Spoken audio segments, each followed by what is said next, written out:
What does AD Mitchell bring to the Longhorns in 2023?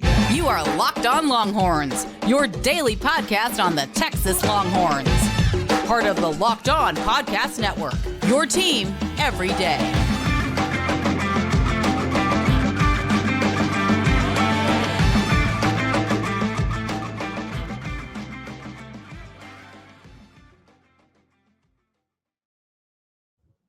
Locked On Longhorns, the show. Jonathan Davis, your host. Today's episode of Locked On Longhorns is brought to you by FanDuel, official sportsbook of Locked On. Make every moment more. Visit FanDuel.com/LockedOn today to get started.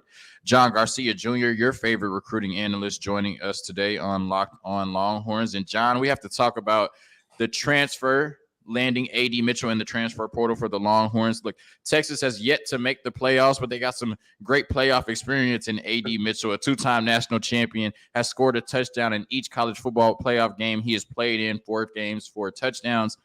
What do you think about the addition of AD Mitchell for the Longhorns? Oh, big fan. AD was one of those guys that after the 21 season and that playoff run, you kind of got the sense – if Georgia's going to fix this wide receiver issue, I put in air quotes because they're very good everywhere else, so it almost doesn't matter, then Mitchell's going to be kind of the reason why. He was going to help Georgia take that next step. And then he got really banged up in 22, but obviously came back for the playoff and still made that same kind of noise. And what I like about Mitchell in particular is that a lot of his big plays not only were in the biggest games and the biggest moments, but they were all seemingly contested. He is making plays against great players with the ball in the air. And I think there's something to be said for not only big game experience, but big play experience in those big games. So the overall numbers or the athletic profile won't wow you by themselves, but combined with that experience, the polish, the ability to make plays at the apex in the biggest moments, all of that should make Texas fans pretty excited because really this receiving core goes from arguably the best to where now you're like, from a production standpoint, it's hard to imagine, independent of Ohio State, who's always kind of by themselves, it's hard to imagine a better group potentially assembled for Sark and for Quinn and maybe for Arch. I don't know how that all is going to go, but this has got that nice combination of size, experience, and explosiveness between some of these upperclassmen now at Texas. All these guys that made plays as young players, and they're still playing college ball collectively. And then you throw in some of these new faces, the recruits that are going to be joining this group, and there's a sense of depth and not reliance on any one guy. I think this is big news. As big of news as this is for Sark and Quinn, it's probably big news for Xavier Worthy, I think, individually, because now it takes a little bit of the pressure off of him in theory. So I'm a big fan of Mitchell. I think injuries were really what slowed down that development. And Georgia was hitting the portal hard at receiver as well. So you understand why he might have said, well, hey, I've made the biggest plays in the biggest moments yet, and still they're trying to replace me a little bit. So if you add a chip on the shoulder to a productive big game player like that, you got to like your chances going forward if you're Texas. So once again, like we said all year, last year, JD, talent won't be the issue on offense, not at any one position, and especially at the wide receiver position, which now maybe becomes the deepest on the entire roster. Yeah, AD Mitchell, definitely your he down there somewhere receiver for Quinn Ewers. Hopefully that comes to fruition in 2023. So Texas lined up in 12 personnel a lot last year, about 41% of the time, more than any other personnel group in 12 personnel. Your 2 tight ends, your 1 running back, right? 2 receivers on the field, more than likely. But with another year of development on the offensive line, another year of development for Quinn Ewers, and I'm not going to name all of them, but you have 9 viable options in the wide receiver room, 9 players that can come in and make a play for you. Do you think we'll see more of a spread offense in 2023 for the Longhorns, and how would that benefit Quinn Ewers in year 2? I think you're on the right track for sure, because not only are you you don't need to protect those young linemen as much with those extra tight ends. You also lose a Bijan Robinson, who is part of the reason why you're like, even though we're young, we're still going to line it up and come downhill.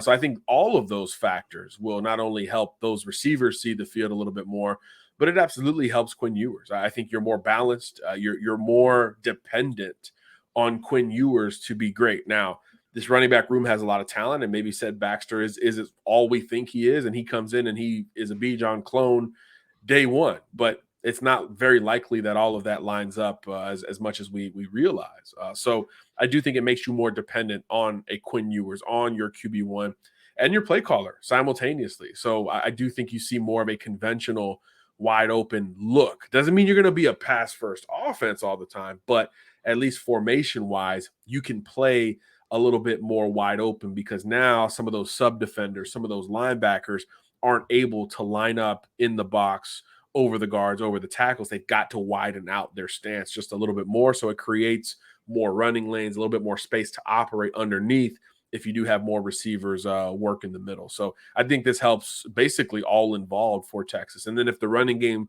becomes a strength as the season goes on, then you could profile even more balanced and come out as likely in a spread 4 wide as much as you will in that conventional 21 personnel that you talked about. Yeah, looking ahead to the 2024 class next on Locked On Longhorns. The NFL playoffs are here. We're really excited about our new sports betting partner for Locked On, because they're the #1 sports book in America, FanDuel. And if you're new to FanDuel, that's even better, because they have so many great features that make betting on sports fun and easy. Join today to get started with $150 in free bets guaranteed when you place your first $5 bet. Just sign up at FanDuel.com/locked-on. FanDuel has all your favorite bets, from the money line to point spreads to player props. Plus, you can even combine your bets for a chance at a bigger payout with a same game parlay, all on an app that's safe, secure, and super easy to use. So football fans, don't miss out. Place your first $5 bet to get $150 in free bets, win or lose, at FanDuel.com/locked-on. Make every moment more with FanDuel, official sportsbook partner of the NFL. Look, that 5 to get 150. That can make some of y'all rich. I know y'all hate going to work. Y'all better tap in with FanDuel. All right, John Garcia Jr., for the first time on Locked On Longhorns, we are diving into the 2024 recruiting class. Look, we got Arch, we got Sid Baxter, we got Jonte Cook, we got all our guys, right? Look, we still holding out on Dukes Robinson, though. If you want to come play baseball at the University of Texas, let us know, Yeah. But we're moving on to the 2024 class, in theory, right, in terms of high school. So before we get into some of the specific players in the 2024 class that Texas may be targeting and Texas has already picked up, in your opinion, what are the strengths and the weaknesses of this 2024 recruiting class? And I don't want to say weaknesses. I don't want to be disrespectful to any position group in high school, but what are the strengths of this class, and where are some maybe positions that aren't as strong as previous classes? That's a way to dress it up right there. Yeah, smart man. Look, it's not. Let me start right at the top. It's not the quarterback year that 23 was. I think at the top there's a little bit of fluidity, but it's a smaller group of elite guys there. Last year, all we talked about was if Arch is or isn't #1, who is in that category. And you've probably heard 3, 4, 5 different names in that tier. It's not as deep in the class of 24, which is why, one, a lot of these kids have started to come off the board at quarterback in the 24 class. And then 2, you're seeing an emphasis on more of these skill position guys. Wide receiver, fantastic early on in 24.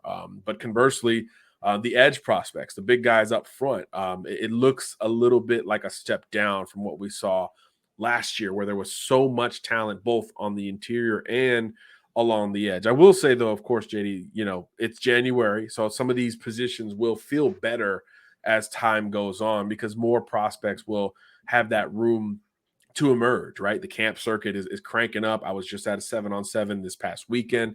We're getting eyeballs on a lot of great young talent here going forward. So the pool will widen to a large degree, but it's also, for Texas in particular, a ton of talent in state. The deal from Texas's perspective. That classic Big 12 footprint will still play very well to the Longhorns in the class of 24. You've already got 3 in-staters verbally committed, all good in their own right. But yeah, I think positionally, quarterback won't be the same, but it's okay. Texas already has its guy. Wide receiver is huge. I think that's the group that, if you're going to splash in volume, that could be a position where you maybe take that chance and jump forward with. And then the secondary prospects certainly look good closer to home. I think that's great news for Texas. Some of the best DBs in the country are in the state of Texas and in that footprint. So that will profile really well as this cycle develops, but still looking for more depth for me at the position. Some real technical cover corners, not a whole lot there at the very top. And now they are thinking about starting to come off the board in their own right as well. Just saw Ellis Robinson set his commitment date for February 1st. So some of these top recruits are coming off the board, and these positions are going to fluctuate, but definitely most importantly for this audience, quarterback is not what it was last year. So it was really important to grab your guy in 23, but of course, Texas also has their guy in 24. Yeah, and that arch video of him throwing against air to DeAndre Moore is circulating. So the Kool-Aid is already starting. Seen it twice, not looking for it already. So. In Austin, yeah, exactly. Right. Somebody even put it in slow motion. Like come on, man. Come on, y'all. All right. So John and audience, just bear with me here for this question. This is some big J journalism right now. So just bear with me. Let me set it up. Let me set the table for John Garcia so he can eat. So in the last 10 recruiting cycles, right? If you look at the top 3 players from each class in the state of Texas, there has been 30 possible players for the Longhorns to go after. So last 10 cycles, the top 3 players in Texas from each cycle. So 10 cycles times top 3 players, 30 players total in the last 10 cycles for the Longhorns to be able to go after. Only 5 out of 30 signed a letter of intent to play for Texas out of high school. Malik Jefferson, Caden Stearns, BJ Foster, JT Sanders, and Devon Campbell. I'm not counting Quinn Ewers because he went to Ohio State and then transferred to Texas. Currently, the top 3 players from Texas in the 2024 class are Kobe Black, Micah Hudson, and Colin Simmons.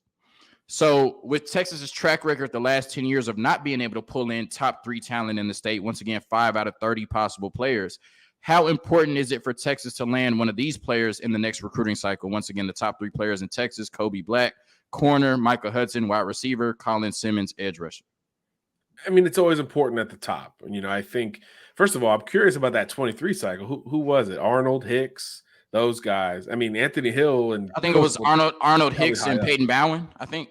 Okay, yeah. That's understandable. But yeah, look, Anthony Hill and Cook were right there, if not right in that mix. But yeah, I see what you're doing from a research perspective. But look, it's important, right? Because if those 2 weren't in there in 23, where did the other guys go? A&M and Oklahoma, right? So your primary competition is where those guys typically have ended up anyway. So that is important to note here going forward. And that's also the reason why it's important to start bucking the trend just a little bit more.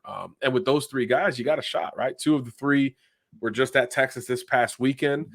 That's certainly big news. I know with Hudson, there was some drama. Will he or won't he make this visit? He doesn't talk a whole lot. So he is one that has some intrigue around him. So for him to get to Austin, I thought was a big deal, especially considering that, these 23 enrollees are already there. That's going to be another layer of recruiting prowess for Texas and everybody else. So I think Hudson getting on campus was a really big deal. And then you look at some of these other guys, Simmons, that's going to be a big dog heavyweight battle, right? Just visited Georgia. We'll see, right? We'll see. TBD on that one. I think it feels a little bit different when, 1, it's a defensive recruit, and 2, the traditional SEC is there this early on. I think that will be a big deal for Texas. And then Kobe Black was another one who was at UT this past weekend. So that profiles very well. He is a defensive recruit, so that's a big deal for UT. I love the secondary class it brought in 23, and he would be a heck of a way to keep it rolling in 24, even though they already have a corner on board. So you always want to win at the top, especially when the other schools that win at the top are Oklahomas, your A&Ms, your Bamas, your Georgias of the world. Ohio State, Notre Dame has always prioritized the state of Texas. So that's a really important point, especially when you look at the end season product for Texas in that same 10-year span that you highlighted, JD. Maybe there's some correlation there, right? Talent wins games. I think everybody understands that at this point. And the whole Stars Don't Matter crowd had a pretty rude national title game awakening, if in that regard. Love Cinderella stories within our great field of journalism, but at the end of the day, the more talented team and the most talented teams have hoisted that lipstick looking trophy there at the end of the cycle. So I do think that's still very important for every school. And obviously Texas still has room to improve in that regard, even though all the recruiting trends are pointed in the right direction. Yeah, with Texas being as big as it is and producing as much talent as it is, it's important for Texas to be in on those top players in the state. You know, fourth or fifth is really good, but we want those top three if Sark is trying to get Texas to where Texas is trying to go. Last question for you, John. What are your thoughts on Texas's 2024 class thus far? Right now, they have 3 commits: Hunter Martin, top 100 athlete; Jaden Allen, little brother of BJ Allen, who is currently on campus playing safety for the Longhorns; and then Trey Owens, big 6'4", 6'5", quarterback out of Cyprus. I think I wrote it down somewhere. I think he's out of Cyprus. Yeah, he is. I'll start there. Big physical quarterback, 6'4", extremely productive, multi-year starter. Kind of the right style of quarterback to follow up from an Arch Manning. Because I think I don't have the research like you to back this up, but typically when you grab an elite quarterback, as my phone rings here, when you grab an elite quarterback, it's very hard to follow that up with another elite quarterback. Even the Ohio States, the Bamas, the Clemsons, the schools that have been there at the end of the year, they still haven't been able to stack those great classes together. So you do one of two things. One, you grab one early that maybe is a bit of a counter stylistically, or two, you just settle and you kind of take one at the very end of the cycle and you say, hey, look, the portal's crazy. We need a body. So it's good to see Texas going with the former as opposed to the latter. I think Tyler provides some pocket, some classic pocket style situational football. He's big, he's physical, he's accurate. He does need development. His mechanics can get tightened up. I think he's more of a long-term 2, 3, 4-year guy, which is exactly what you want after, in theory, bringing in a guy who's ready to go day one, at least from what we understand in an Arch Manning. I think with the other two verbal commitments, I think Allen is a feisty technical corner. He's got great twitch to him, great quickness. Certainly needs to get a little bit bigger. I think he's like 5'10", 170 or so as he fills out his frame. If he can maintain some of that twitch and instinctive ability, I think he could profile as sort of a classic cover corner, which everybody needs as many of those as possible. And then with Modern, you see the versatility. You see why he's listed as an athlete, two-way guy, really three-way guy, great returner as a kick and punt returner there as well. Dynamic player, really comes out of his stance well at wide receiver. So I'm starting to think if you got to slate him at one position, receiver could be that spot, but he's got a bigger frame than Allen, and he could profile as a true two-way player as this cycle progresses. So maybe whichever group between the receiver and the secondary you aren't as satisfied with, you throw him on the opposite to just bolster that side of the ball just a little bit more. But a heck of a start. I mean, there are good programs that have 0 commitments in the 24 class at this point. And on top of that, you always want a quarterback on board early. Texas has checked both of those boxes, and I think we should probably expect another great cycle when all is said and done with this foundation. All right, we got a little bit of time here, so let's have a quick therapy session. We're both Cowboys fans, so John, just give us a minute. I know. Just give us a minute on what happened this season and where did the Cowboys go from here? It's really hard to string along good games back to back. It feels like when you're a Cowboys fan.